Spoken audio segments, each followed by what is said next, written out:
നമസ്കാരം.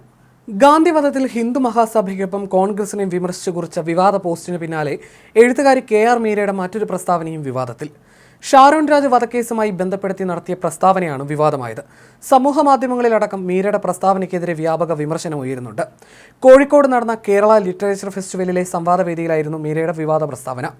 ചില സമയത്തൊക്കെ കഷായം കൊടുക്കേണ്ടി വന്നാൽ പോലും സ്ത്രീക്ക് ഒരു ബന്ധത്തിൽ നിന്ന് ഇറങ്ങിപ്പോകാനുള്ള സ്വാതന്ത്ര്യം ഇല്ലാതെയായാൽ ചിലപ്പോൾ അവൾ കുറ്റവാളിയായി തീരും.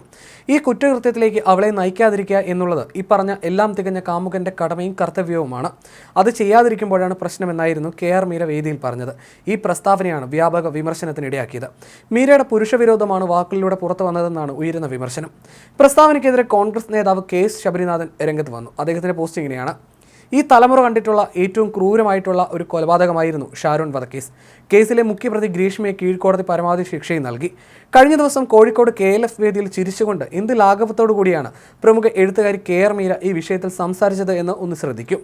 ഗാന്ധി വധത്തെക്കുറിച്ച് മാത്രമല്ല, ഷാരോൺ വധത്തെക്കുറിച്ചും ഇവർക്ക് ഇമാതിരി അഭിപ്രായങ്ങളുണ്ട്. കഷ്ടം എന്ന് വീഡിയോ പങ്കുവച്ചുകൊണ്ട് ശബരിനാഥൻ ഫേസ്ബുക്കിൽ കുറിച്ചു. അതേസമയം കഴിഞ്ഞ ദിവസം ഗാന്ധി വധത്തിൽ കോൺഗ്രസിനെ വിമർശിച്ചുകൊണ്ടുള്ള പോസ്റ്റും വ്യാപക വിമർശനത്തിന് കാരണമായിരുന്നു. വിവാദമായെന്ന് മാത്രമല്ല, കോൺഗ്രസ് പ്രവർത്തകർ വലിയ പൊങ്കാലയിടുകയും ചെയ്തു. ഗോഡ്സെ ആദരിച്ച് ഹിന്ദു മഹാസഭ എന്ന വാർത്ത പങ്കുവച്ചുകൊണ്ട് KR മീര ഇട്ട പോസ്റ്റായിരുന്നു വിവാദമായത്.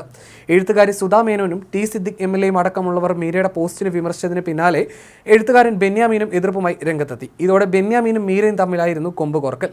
മീററ്റിൽ ഗോഡ്സെ ആദരിച്ച ഹിന്ദു മഹാസഭയുടെ പത്രവാർത്ത പങ്കുവച്ചുകൊണ്ടായിരുന്നു KR മീര ഫേസ്ബുക്കിൽ പോസ്റ്റ് ഇട്ടത്. മീററ്റിലാണ് നാഥുറാം ഗോഡ്സെയ്ക്ക് ആദരം അർപ്പിച്ചത്. ഗാന്ധിയുടെ ആത്മാവിനെയും ഗാന്ധിസ്ഥയും ഇന്ത്യയുടെ മണ്ണിൽ നിന്ന് തുടച്ചു നീക്കുമെന്ന് യോഗം തീരുമാനമെടുത്തിരുന്നു. ഗാന്ധിയെ രാഷ്ട്രപിതാവാക്കിയ നടപടി പിൻവലിക്കണമെന്നും യോഗം ആവശ്യപ്പെട്ടിരുന്നു. ഈ വാർത്തയുടെ ചൂടുപിടിച്ചാണ് ഗാന്ധിജിയെ തുടച്ചു നീക്കാൻ കോൺഗ്രസുകാർ 1075 കൊല്ലമായി ശ്രമിക്കുന്നു, കഴിഞ്ഞിട്ടില്ല, പിന്നെയാണ് ഹിന്ദു മഹാസഭ എന്നായിരുന്നു മീര കുറിച്ചത്. ഇതിന് മറുപടിയായി ബെന്യാമിൻ്റെ പോസ്റ്റ് ഇങ്ങനെയായിരുന്നു: KR മീര പറഞ്ഞത് ശുദ്ധ അസംബന്ധം. ഏതിനോട് താരതമ്യം ചെയ്യണമെന്നും ആരെ ഏത് രീതിയിൽ വിമർശിക്കണമെന്നുമുള്ള വിവരമില്ലായ്മയാണ് പോസ്റ്റ്. അത് ഗുണം ചെയ്യുന്നത് സംഘപരിവാറിനാണെന്ന് അറിയാതെയല്ല, അറിഞ്ഞുകൊണ്ട് എഴുതുന്നതാണ് അപകടമെന്ന് ബെന്യാമിൻ കുറിച്ചു. ഇതിന് മീരയുടെ മറുപടി ഇങ്ങനെയായിരുന്നു: ബെന്യാമിൻ ഉപയോഗിച്ച ഭാഷയിൽ തന്നെ ഞാൻ മറുപടി പറയുന്നു. ഗാന്ധി നിന്ദയ്ക്കെതിരെ ശക്തമായി പ്രതിഷേധിക്കാൻ പോലും ചങ്കുറപ്പില്ലാതെ എൻ്റെ പോസ്റ്റിനെ ശുദ്ധ അസംബന്ധം എന്ന് പറയുന്ന ബെന്യാമിൻ്റെ വിവരമില്ലായ്മയെക്കുറിച്ച് എനിക്കും ധാരാളം പറയാനുണ്ട്.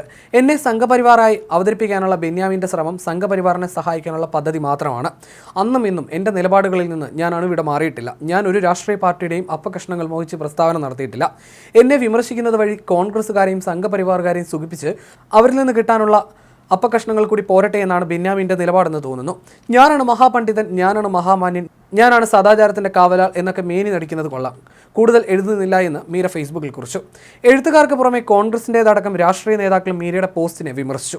പ്രമുഖ മലയാള നോവലിസ്റ്റുകൾ ഇതെന്ത് ഭാവിച്ചാണ് എന്ന പരിഹാസവുമായി VT ബൽറാമു രംഗത്തെത്തിയിരുന്നു. എന്തൊക്കെയാണ് ഈ കൊച്ചു കേരളത്തിൽ സംഭവിക്കുന്നത്?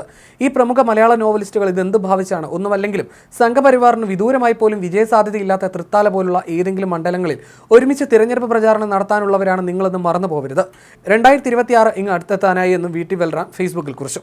അടിയന്തരമായി ഇടപെടൽ വേണമെന്നും വെടിനിർത്തൽ പ്രഖ്യാപിക്കണമെന്നും അദ്ദേഹം പരിഹസിച്ചു. അടുത്ത പത്മഭൂഷന് വേണ്ടിയുള്ള തയ്യാറെടുപ്പിന്റെ ഭാഗമാണ് സംഘികൾ ആഗ്രഹിക്കുന്ന പോസ്റ്റ് മുഖപുസ്തകത്തിൽ മീര പോസ്റ്റ് ചെയ്തതെന്ന് KPCC അംഗം റിജിൽ മാക്കുറ്റിയും ഫേസ്ബുക്കിൽ കുറിച്ചു.